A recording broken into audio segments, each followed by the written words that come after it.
अस्सलामुअलैकुम my all friends.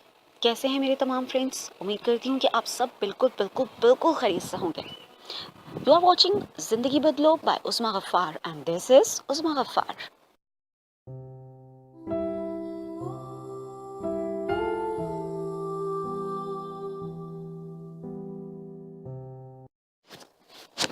क्या आपको उदास गाने सुनना बहुत पसंद है? आखिर ऐसा क्यों है? क्या आपने कभी ये सोचा? उदास गाने जब आप सुनते हैं तो वो आपको उदास मजीद कर देते हैं, वो आपकी उदासी को मजीद बढ़ा देते हैं। उनमें शामिल होने वाले अल्फाज ऐसे होते हैं कि अगर वो किसी मोहब्बत के बारे में है तो आप अपने आप को बेचारा समझने लगते हैं। यानी अगर ऐसे उदास गाने हैं जो इस चीज़ के बारे में है कि जो जुदाई के बारे में है, तो आप अपने आप को उस शख्स से कटा हुआ महसूस करते हैं। और अगर आपकी भी अपनी यही कैफियत है कि आप भी किसी से जुदा हो चुके हैं, तो फिर आपको अपने तमाम पुराने वो माजी की मोमेंट्स याद आने लगते हैं और आप उनमें खोते चले जाते हैं। माजी के उन मोमेंट्स में जब आप खोते चले जाते हैं तो आप अपने आप को विक्टिम बनाते चले जाते हैं। आप अपने आप की एनर्जी को कम करते चले जाते हैं। आप अपने आप को एक बेचारा बना लेते हैं, एक ऐसा शख्स जिसे कोई शख्स या कोई लड़का या लड़की छोड़कर जा चुका है। या फिर कभी ऐसा भी होता है कि आप ये उदास गाने, अगर आपकी फैमिली मेंबर्स में से कोई आपको छोड़ के जा चुका है, किसी की डेथ हो चुकी है, तो भी आप उन मोमेंट्स में खो जाते हो और उन पुराने लम्हात को याद करते हो और फिर उनकी तकलीफ को एक बार दोबारा से बिल्कुल उसी तरह से महसूस करते हो जिस तरह उस दिन महसूस की थी जिस दिन ये सब इंसिडेंट हुआ था।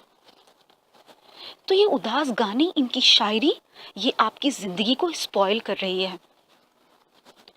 एक टाइम हुआ कि मुझे उदास गाने बहुत पसंद थे और मुझे ऐसा लगता था कि उदास गाने सुनकर आपकी उदासी दूर हो जाती है।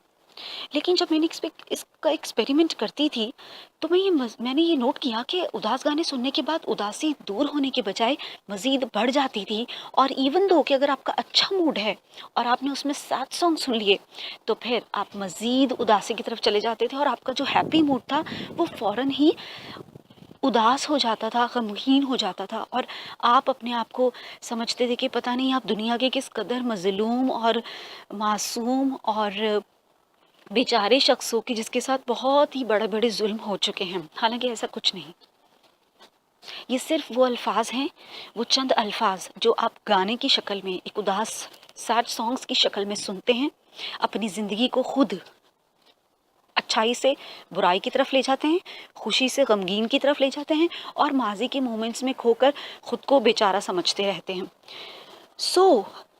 आज से सैड सॉन्ग्स अगर आप बहुत ज़्यादा सुनते हैं तो कम कर दीजिए, कम सुनते हैं तो और कम कर दीजिए, और अगर बिल्कुल ही नहीं सुनते तो बहुत ही खूबसूरत बात है, बहुत ही अच्छी बात है। क्योंकि जितना ज़्यादा वर्स्ट मटेरियल आप अपने माइंड में भरेंगे उतना ही ज़्यादा वर्स्ट आपकी लाइफ होती चली जाएगी। आपको अपनी ज़िंदगी को खूबसूरत बनाना है। मैंने अपनी ज़िंदगी से सैड सॉन्ग्स को निकाल बाहर फेंका है और आप भी ये कर सकते हैं, क्योंकि आप एक एक लम्हे को जीना चाहते हैं, माजी में रहना नहीं चाहते, अपनी ज़िंदगी को महसूस करना चाहते हैं खुशी के साथ, प्यार के साथ, इज़्ज़त के साथ, एहतराम के साथ। और ये जो अल्लाह ताला ने आपको ज़िंदगी दी है, ये अल्लाह ताला का आपके पास एक इनाम है, एक इमानत है। इसे इस तरह से दूसरों की खातिर स्पॉइल करके, ज़ाया करके अपने आप को विक्टिम बनने मत दीजिए। Stay blessed, stay smile.